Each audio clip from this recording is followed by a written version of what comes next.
what about that secret? I mean, are these very learned and very eminent men, Lee H. Hamilton, Thomas H. Keane, Richard Benisti, Bob Kerry, Fred Fielding, these are senior partners in law firms, these are presidents of universities, these are patricians of note who have signed a report saying this is what's happened. Are you suggesting they're all misled? No, they are not. Because the American government was in a very awkward situation. It has divided the so-called truth in a few different levels. So, let's say that the real truth is known only for a few people in America. And a little bit lower level is known to different, like, commission members and so on. And it was explained to them that the tower were actually demolished by the nuclear devices that belong to Osama bin Laden. Because otherwise they cannot explain many things. They cannot explain the radiation effect, the ground zero name, and all that, building 7 collapse, which was not hit by the plane. So they have to produce some other kind of truth, in the quotation mark, for this kind of commissioners. And for them it was produced the second truth, which says that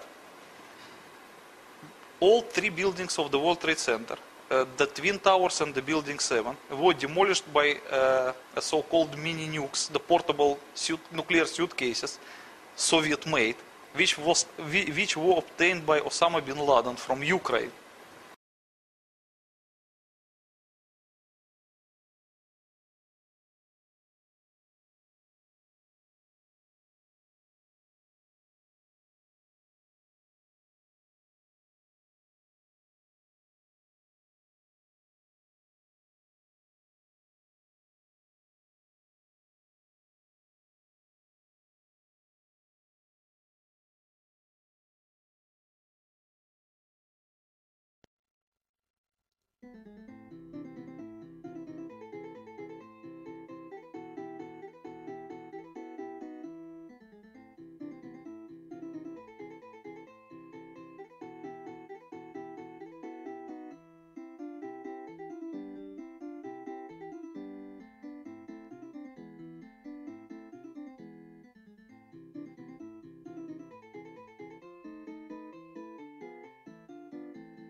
So, according to this version, Osama bin Laden operatives kept the nuclear suitcases at the basement of the buildings, and the plane attacks was only a destruction.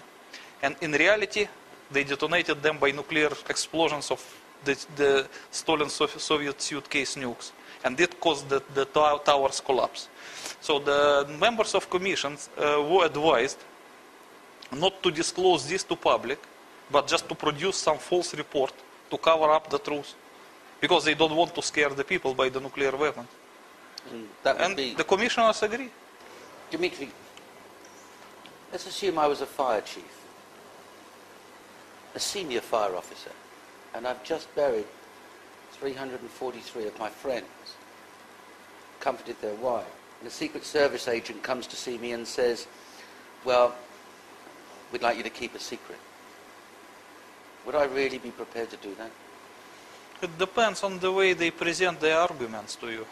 As I explained to you, there are at least two different truth in quotation marks for various levels of American officials. And one of them, the ultimate top one, claims that the American officials were obliged, unfortunately, to demolish the World Trade Center by the nuclear devices because they believe there were half-megaton thermonuclear warheads planted above the towers. Those like the one hit the Pentagon. And the reason to demolish the tower was valid enough, because otherwise those warheads may produce half-megaton nuclear explosion, which will destroy the entire New York. And it could kill a few million New Yorkers. So that reason might be valid enough for the fire chief to accept that and to hide the truth. And that is for the top level of the fire officials. But for the middle level of the fire chiefs, there is a second truth also, which claims that the World Trade Center was destroyed by the portable nuclear devices of Osama bin Laden. So in this case, it does not suggest it was murder committed by the American officials, it was by the terrorists. So both of the so-called truths would be enough for the fire chiefs to keep silent. So we're talking about a big lie. Yes. A really, really big lie. And the Commission report and all the members that contributed to that report are parties to that lie. Unfortunately, yes. Doctors are party to that lie. Yes. Media. Some patricians within the media would be party to that lie. The media probably not, because they were just reported what was said to them by the officials. They did not invent anything. Agencies such as the FBI, they would be party to that Yes, lie. FBI agents definitely yes, because they know everything. That runs into thousands of people keeping a secret. Yes, should be thousands. And on the other hand, we've got people like you who understand these devices and their effect, physicists who are looking at, and they're jumping and screaming and saying, no, that's wrong. But we've also got physicists supporting the Commission's findings. So those physicists are party to a lie. Yes, because they were hired to produce the 9/11 Commission report. So they just performed their job. They were hired to do that and they did the job. So what you can do? Because they were like actors. When you hire an actor and you ask him to act something and you pay him for it, you can't blame an actor. And you're saying that the demolition of World Trade Center Building 1 and 2 was deliberate by the American government to prevent further loss of life. That's what I was told by the FBI. Your book doesn't go into the why concerning the events, just the how and who. No, at the end of the book, I add one of the last chapters. Once I got that information from the FBI, I modified my book by adding that chapter with this explanation. So now it is there. It was not there at the first version, but in the second it's there. Understood. And in your opinion, there's no other explanation for the collapse of World Trade Center 1 and 2 that's physically possible? No.